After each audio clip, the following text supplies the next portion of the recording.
I think like, I don't know. I've seen a lot of people saying this meme of like, it's the new meta. Just like if it's more aggressive, just roll. If you don't find what you're looking for, just roll forehead. I've seen that actually a lot in my chat today and yesterday, and like, I do think that rolling, it's important to like roll in certain spots that you wouldn't before. These are predominantly two situations where you have a lot of outs, or at the point where interest is like maybe falling off a bit, so like rounds 15 through 20 instead of like 20 plus.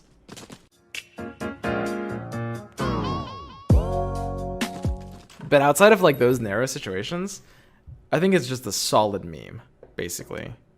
Tiny, Enchantress, or Veno. It's close, but I favorite Tiny. It reminds me of like, you guys remember Artifact? Probably not. But in Artifact, there was this meme. This got to the front page of Reddit. I shit you not. This is unironic. But there was this actual unironic post that was saying,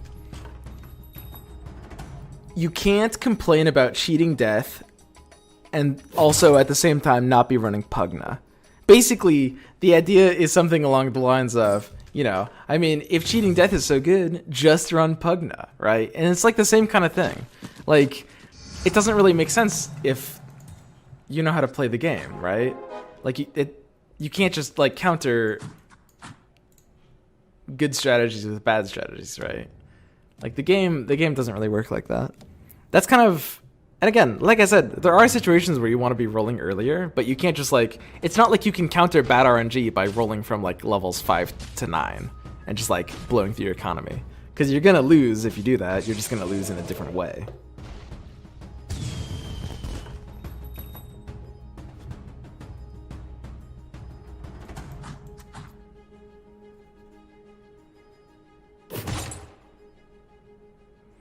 Level 1 retaliate. That's kind of funny.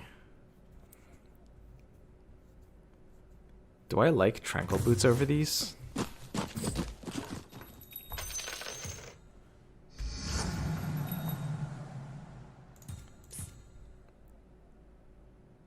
This is a really weird situation.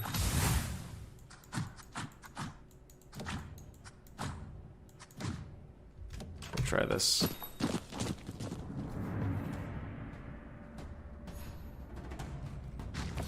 Just roll more, problem solved, forehead.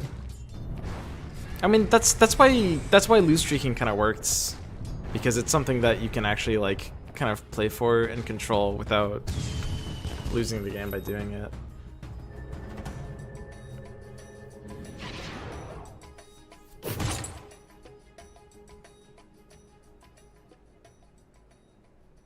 Huh. That's so weird. Our items are a little incoherent.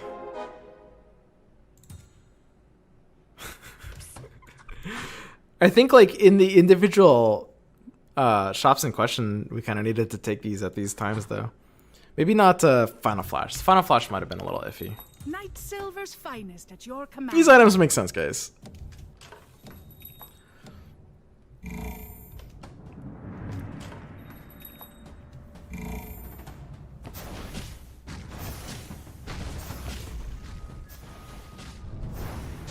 These Bloodbounds are gonna carry us early, which is nice. Got some like, if this Coordinated Assault was 1-star instead of 2-star, of course I wouldn't be picking it, but 2-star Coordinated Assault when we have one Batrider already. And I personally do think it's like one of the better items in the game. It's not like super good, but it is one of the better items in the game.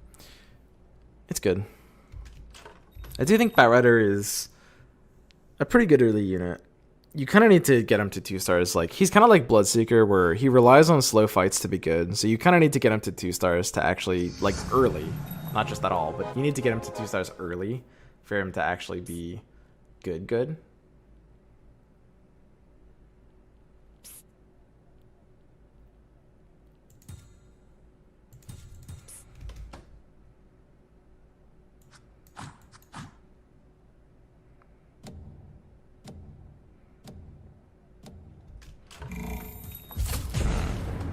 can't level here. I need to keep my options as open as possible. I like this early Bloodbound though. I think it'll carry me.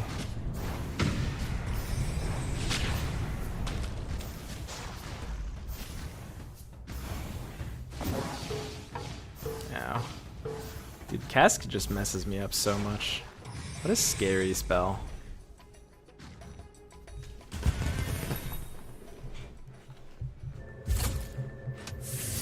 We have really, really big outs here. Like, basically everything we have benched is a gigantic out. I'm ready for, like, the triple completion pack. I'll take it. The ideal Bloodbound conga line. Let's go.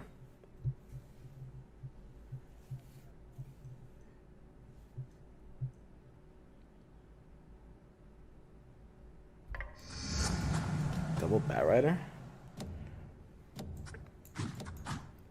We want to do something weird like this, so that they're like spreading their aura to the front and the back. God, this is so stupid. I think this makes some sense though. Now you could say it should be Primordial instead of Double Batrider. It easily could be Primordial instead of Double Batrider.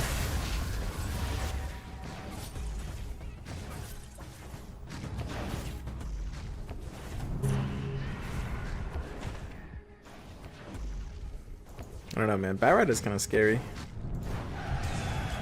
Primordial's got better slowdown.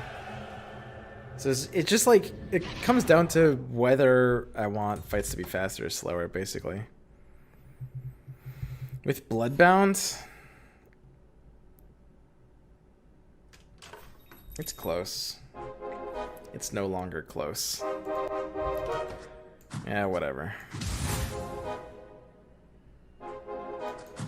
Okay. And suddenly, these items aren't looking so stupid, are they, guys? Could we have hit this interest point? 1, 2, 3, 4, 5, 6. And then we rely on the win? Ooh, was that actually worth it? God, that's so weird. Sell paired Lunas, paired Bats with Coordinated Assault 2 stars. I mean, my board is kind of unimprovable. Where am I needed? I don't want to be playing for bench right now. It's an actual meme meta Bloodbound every game.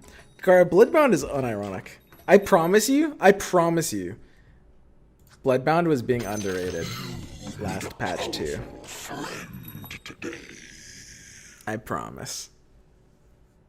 I'm not saying it was like good or like the best thing ever, but it was correct in a lot of situations.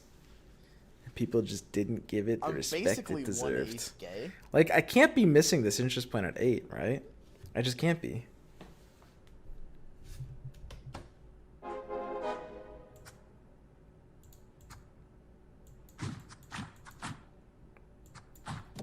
Okay, we'll do the protractor formation. I think the protractor formation makes a lot of sense. We want like Razor to be in front, this guy in back. We want these two guys to take 2 steps forward to give my Warlock an ample amount of time to die. But they also want to be on the same side so they focus the same unit, more likely. There's one thing wrong with my protractor formation, which is that we want to swap Ogre and Tiny. There we go. Suddenly we're good. I think I could actually do this and change things into a more ramp formation. And again, missing all of these interest points is basically just wrong. I mean, I think we should have sold these like Lunas a while ago. Because aren't we just going to have to now anyway? Basically 1/8 gay. Aren't we? I mean, we have to sell something. Batrider? I don't know. Can't miss these interest points, guys. It's like, I understand that the meta is faster, but it is still an economy game. That's like... It's still like the video game that we're playing is a game of economy and greed. That's the point. Things aren't that different. Like, they're very different, but it's not like the objective of the game has literally been flipped completely around, right? Yo, Spartan Ninja, what's up, man? Welcome to the Wife Gay Club. We can do this. I'm mostly looking to upgrade like an early Shadow Fiend. I'd like a third mage here. We need a big time contract if we don't want to get out of Bloodbound soon.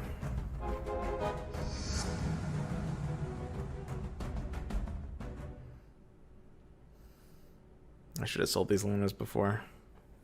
I mean, if I get a big time contract on 10, I'm going to get rewarded for not selling the Lunas.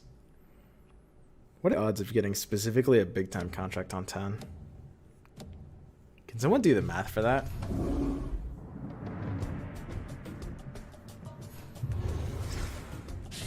Probably like 15%, right?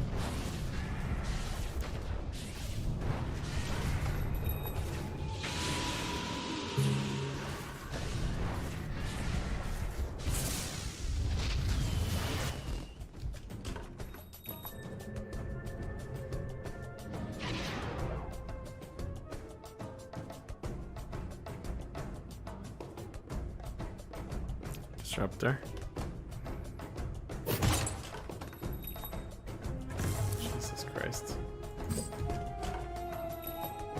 Keeper for mages. I mean, honestly, probably wouldn't even be that bad, right? I mean, hey, we've got Brooch.